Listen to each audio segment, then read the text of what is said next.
கர்த்தர் இவனைத்தான் தேர்ந்தெடுத்திருக்கிறார். நான் தேடி போகவில்லை, என்னை தேடி வந்தாரையா. இல்லை என்று அழைத்து சொன்னவர் முன் அரியணை கொடுத்து என்னை அரசனாக்கினே. நீர் மட்டும் இல்லைனா என்ன நான் செஞ்சிருப்பேன். கர்த்தருடைய பரிசுத்த நாமத்துக்கு மகிமை உண்டாதாக. சகோதரி சகோதரிகளே, உங்கள் மத்தியில நான் பேசிக் கொண்டிருக்கிறேன். நான் ஒரு திருடங்கையாய் வாழ்ந்தேன். எப்படி நீங்க இந்த திருடங்கை எப்படியாய் மாற்றப்பட்டது என்று நினைக்கிறீங்களா? யோசிக்காதீங்க. கர்த்தர் ஒருவர் தான் என்னுடைய வாழ்க்கையை மாற்றினார். நான் திருடங்கையா இருக்கும்போது நான் விபச்சார தொழிலையும் கடற்கடியா நான் வசூல் செய்து வந்திருந்த காலங்கள் உண்டு.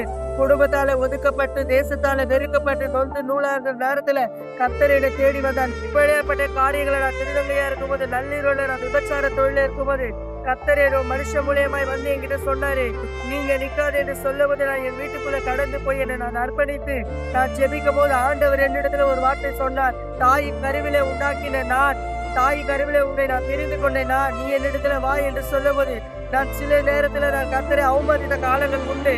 அநேக இடத்துல நான் எங்க தேவனை மறிந்த காலங்கள் உண்டு.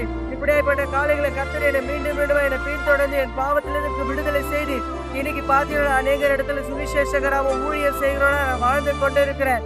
அதான் வேதம் சொல்லுகிறது, நானே வழியும் சத்தியம் ஜீவனமாய் இருக்கிறேன் என்ற வார்த்தையின்படி கர்த்தர் எனக்கு அதை கொடுத்த ஜீவனுக்காக அவருடைய பாதையில நான் நடக்கிறேன். அன்பான சகோதரி சகோதரி கேட்டு இருக்கிறேன்.